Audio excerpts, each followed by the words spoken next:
couple of weeks ago I partnered with a publicity firm here in Michigan. I say partnered, just we worked together. It wasn't like sponsored or anything like that. But it was to host a giveaway for tickets to go see a pre-screening of Allegiant, the latest in the Divergent movie series.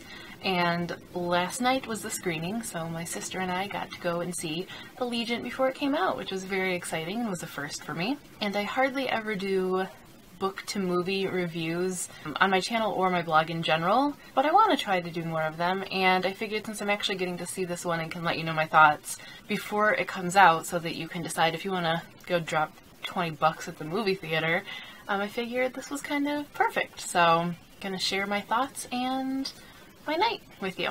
So the movie was at 7, but we got into town a little early because we had to drive about an hour to get there. There was a mall close by, so we thought we would go explore that until it was time. And there was a Sephora and a Lush, so I did a thing. Promote this one. My little sister recommending the Sex Bomb. Promote. There was also an Origins and a Kiehl's and a Bare Minerals, and I could have done a whole lot more things. It's probably good that we didn't have a ton of time. But yeah, we kind of wandered around, acting like fools as we normally do. Why can't we avoid Rihanna lately?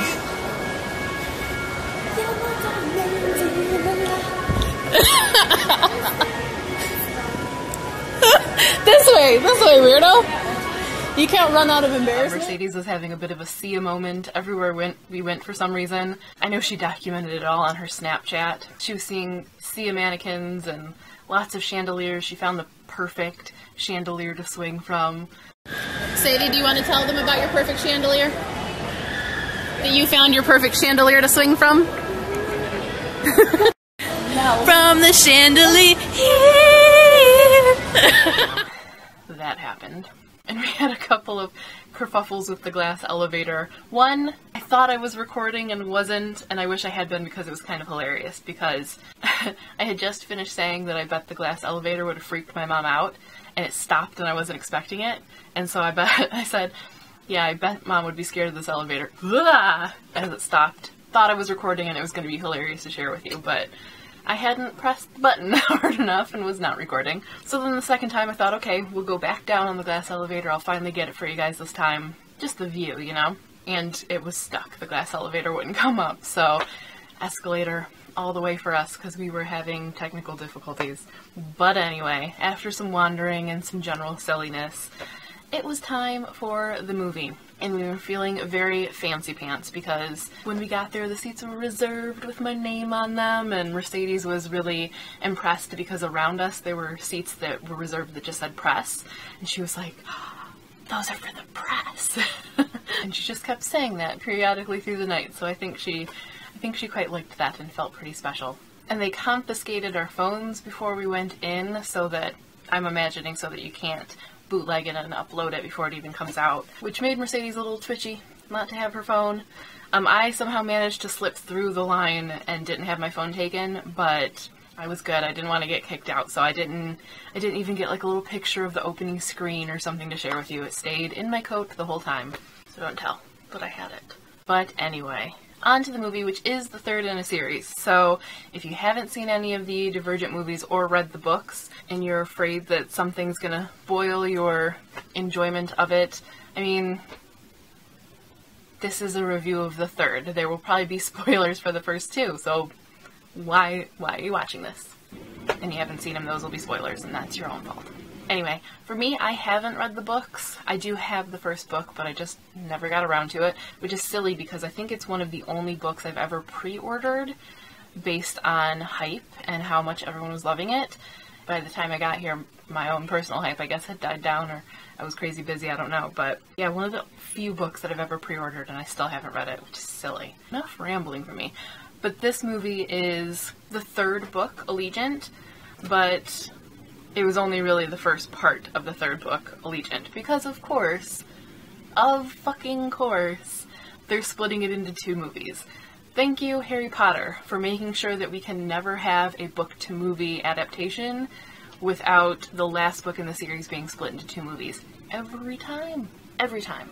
Anyway, because I haven't read it, I can't say if they split it where I was expecting or if I think it was a good place to split it. I will say that it did seem both strange and kind of perfect. So when it ended, my sister said, it doesn't seem like there's going to be another movie, because it does seem like a good, concrete, open enough type of ending that you're not getting all of your questions answered, but you could just stop there and be done and it would feel complete. For me though, maybe because I know the big spoiler that's coming, thank you internet for that, I did feel like it was a little not complete enough of a story. You know, it was just a little light, I felt, on plot. Certainly too light to be the last movie, because there are too many, yes, you can leave it where it ended and it would be kind of triumphant and whatever, but there are still huge problems that need to be solved, and I'm gonna guess that there are even bigger ones coming. So those of you who have read it will have to let me know if you think it was split in a good place, but I would say for people who haven't read it and for the average audience, it probably was a good place to stop it, because it does feel complete enough while still leaving questions and doors open for the fourth movie, which I think is going to be called Ascendant. The sort of look of the movie I'm a little bit torn on. The sort of wasteland, post-apocalyptic setting that's outside of Chicago was absolutely beautiful. It was gorgeous, shot beautifully, looked beautiful. Sometimes you could kind of see a little too much CGI in it, but for the most part, it looked really natural and just gorgeous. Like somewhere you want to go and take pictures. But when they get to the bureau or whatever it's called, just the pristineness of everything and the high-techness of everything starts to feel a little bit silly to me, because it's like, if you can do all of this, and if you can keep everything so pristine and beautiful and in working condition post-apocalypse, then you should probably be able to fix some of these things that you're not fixing. It maybe shouldn't be as much of a dystopia still, 200 years on. If you've still got this kind of technology and all of this amazingness, put it to use, replicate it, do something. Don't just give me some BS about damaged genetics. Like, even so, if that's a problem that needs to be fixed, you can continue to work on that while still making the world around you a better place. And for that matter, on the subject of a little weird, Triss's hair, I first of all love Shailene Woodley's hair, especially in this movie. I love it. But her hair is getting progressively blonder through each of the movies, and I'm just like, every time I see it thinking, how does one dye their hair in post-apocalyptic Chicago? You know? Is she doing like a lemon juice in the sun type of method? What's going on here? That's just my own weird nitpicky brain that won't let silly little things go. I don't think most people will be bothered by that. Yeah, just kind of the general, I know it's contrast. You've got the wasteland and then you've got this amazing, pristine bureau. But just how pristine and how regimented and how technologically advanced they were. Maybe it's mismanagement and maybe it's personal profit or whatever. I'm sure there's some kind of convoluted explanation that I just don't know about from not having read them, but from a visual standpoint, it was jarring and not always in a good way. I sort of can't quite suspend my disbelief. How is she wearing such bright white post-apocalypse? Surrounded by rust-colored wastelands and a sky that bleeds. It's a little, sure, okay. But that said, I mean, it was still really enjoyable and action-packed and surprising humor. I've come to the conclusion that Peter is an absolute sociopath. There's just no way that he's not. But he adds a level of levity. Say that 3 times fast. He adds some much-needed humor. You know, he says these things that you're like, how, like, brass balls, man. How do you get away with saying these things? I mean, there were many times that the audience was just cracking up at him or at a lot of the kind of hammy extras. There were some extras that really went for it and hammed it up. But they were fun. There is surprising humor in it for being a kind of war and end of the world scenario. And for Theo James, I swear just gets sexier.